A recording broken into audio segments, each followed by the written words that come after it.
studio production begins in 5, 4, 3, 2.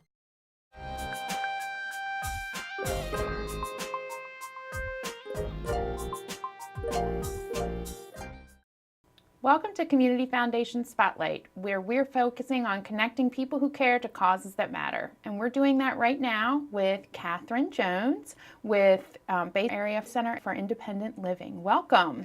Thank you, Eric, for having me on the show. So I would love to start with a little bit of background just to make sure that our viewers are up to speed on who Basil is and what services that you're providing in the community. Okay. We're Bay Area Center for Independent Living, and we provide disability services for those throughout the Eastern Shore, through all 9 counties of the Eastern Shore. So I was going to make sure we emphasize that because we often focus on organizations right here on the Lower Eastern Shore, which is the Community Foundation Service Area, but you reach out so broadly on the Eastern Shore, which is really a testament to the quality and level of services that you're providing. So thank you. Oh, you're welcome. Now, what is your current focus and involvement with this Reimagined Holly Center project? Well, this is something that's been very exciting to the organization, and it's also exciting for our community. Governor Hogan, approximately a year ago, wanted to look at the Holly Center campus and see if there's a possibility to reimagine it. Right now, there's approximately 47 residents still at the Holly Center, but as the population decreases that are needing the services, the residential services there, there's left this beautiful campus, and there's empty cottages there, and there's also an indoor Olympic-sized therapeutic pool. And so the governor and Secretary Schrader would like to see the campus reimagined, bring more community groups onto the campus, particularly community groups that provide services for those with disabilities, and just bring that energy and life back to that campus, or bring more of it back to that campus. So Bay Area SIL is under lease negotiations with Maryland Department of Health as part of this project in reopening the Olympic-size indoor therapeutic pool.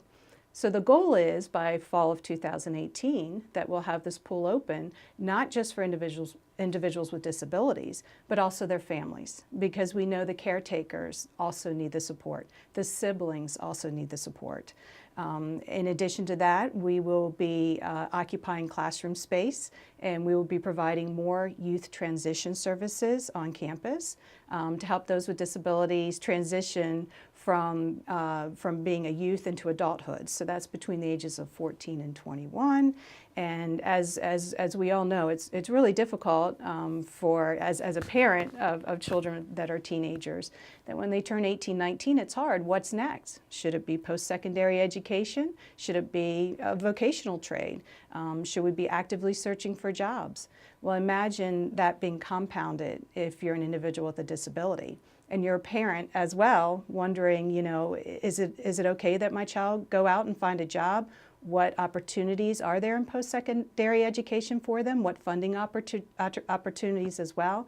So as an organization, our new focus and mission is to serving the youth and helping them with those transition processes. And certainly, there are a number of groups that are working with, children, within the school system or within other services in the community. But that transition point is like you said, a time of change for anyone, but especially if you're trying to figure out how you transition your entire world that's been built around, the services that you're getting in that, for that younger generation. Now, the Holly Center facility, will that tie in directly with this new focus and expansion of your support for young people? Absolutely. In addition to providing youth transition services on the campus, the Holly Center pool, we also want to make sure that the residents that are there at the Holly Center get to go back into the pool and be able to be a part of this nurturing, warm, recreational, engaging environment that we're going to create. So the residents will be a part of that. For the Holly Center, they are operated through Developmental Disabilities Administration, and recently Bay Area SIL was just approved as a DDA provider.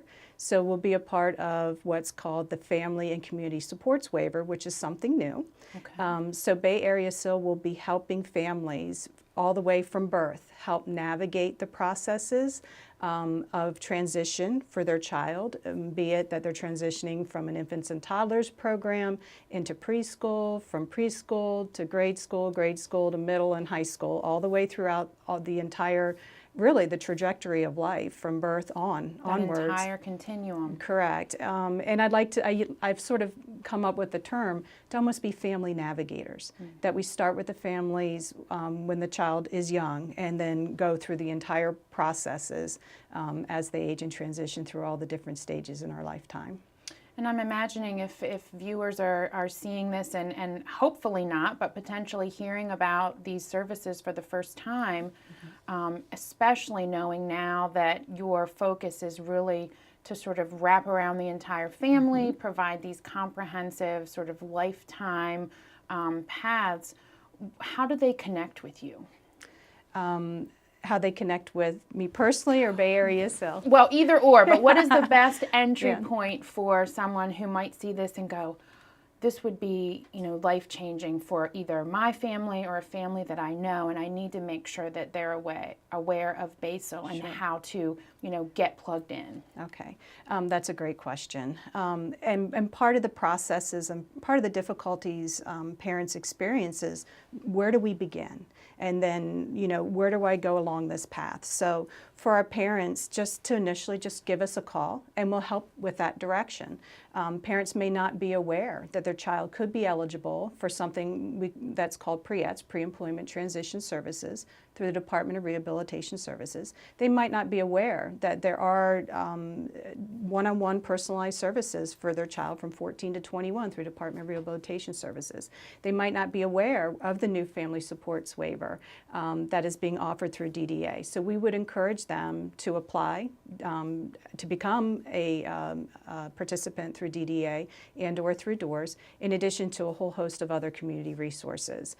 So we're a great starting point because, again, I like to use the term, we want to be family navigators. We want to make sure that everyone is aware of all the resources that are out there within our community. And it's often not all under one roof, which is so important for them. Correct. Getting that connection, getting that support for navigation. You mentioned that they can call. What's the number to do that?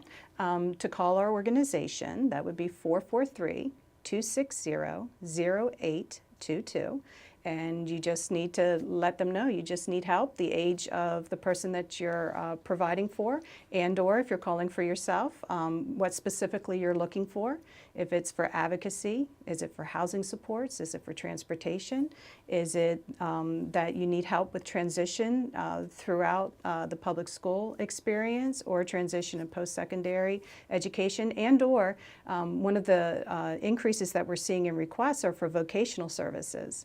And we've created this incredible assistive technology and vocational lab where individuals with disabilities can come in and use our state-of-the-art computers that are equipped with all of the adaptive softwares to help individuals be able to bridge that gap to finding gainful employment. We also loan out assistive technology devices that they may need to try out in post-secondary experiences or even in public school. And then if it's something that does work for them, then we can also find funding and grants to help purchase those items for them as well. Vocational, we do skills training in our lab. We provide resume development, cover letters, career assessments, job coaching, job development. That's been a new direction of ours, and it's increasing. At this point, we have 3 vocational specialists on staff that are working one-on-one with individuals with disabilities so they can find gainful employment. And I think the bottom line for Bay Area SIL, it's all about independence. And part of that piece to finding independence is employment as well. If someone's going to reach out to Bay Area SIL, what are the top 3 reasons that they should give you a call? Well, we provide many diverse services for our community, but the top 3 reasons why people would call would be, number one, They have a loved one that's living in a nursing or rehabilitative facility, and they would like to bring them home. And since we're all about independent living, we would have our peers go into the nursing facility and help assist with that process. And then, of course, our supports planning agency would make that come into fruition for the family by providing the necessary supports, from arranging personal care assistance to home delivered meals, emergency alert systems. So that's probably one of the number one reasons why people call. Again, they want their loved one to live in the community and live as independently as possible. Number two reason why we receive phone calls, and that's for the assistive technology and the vocational lab. Being able to have a hands-on environment to play with some of the technologies that are out there that will help bridge the gap to work for them to find gainful employment and or be successful in the academic world. And of course, looking for a job in the vocational lab. The third reason why we have people calling our organization is for advocacy. They're sort of stopped at a crossroads. They aren't sure where to go next to find the support and the resources to help their loved one with a disability. Certainly all really valuable supports that you can provide here on the Lower Shore. Yes. And in helping people create a life where they're as independent as they can be, it takes a lot of effort from a lot of different people. As a nonprofit in the community, you're depending on volunteers, I would imagine. And are you looking for support in any particular areas that people could, use their skill and expertise, or if that skill is having available time, then is that something that you're looking for at the moment? Absolutely. We're refocusing our mission as to the services that we're providing. And the more that we work with the youth, the more that we're going to need volunteers that like working with the youth, but also have the energy and enthusiasm to work with the youth. For example, when we get the pool open, I would love to have volunteers that can be in the pool with the children, with the families. They can be there to help, support them, but also provide them with some advocacy and some direction and community resources. So if there are any volunteers who generally have a passion or interest and or have been through the experiences of supporting someone with a disability, then we most definitely need your help. There's also at the Holly Center, there is a full basketball court, so we're hoping we can coordinate that maybe we can have a basketball team meet once a night, in addition to a beautiful stage. And wouldn't it be wonderful to provide those kind of holistic services? So the recreational, the emotional as well, the creative components to like having something like theater, or where we could do plays, or do some kind of musical production. Again, bringing all the families in together to work. It sounds like the possibilities are really endless. They are. But also require both the diligent work of your team, your volunteers, and financial support from the community. Because nonprofits, while we try to keep overhead as low as we can, there are expenses that take, that take funding. You have a Facebook page, you have a website, encouraging people to find out more there and to contribute if it's something that moves them. Absolutely. And we're jumping into this. We know when the pool was open years ago, it was a tremendous asset to our community. And we know it's the right thing to do. We know that there's families that would benefit from this pool.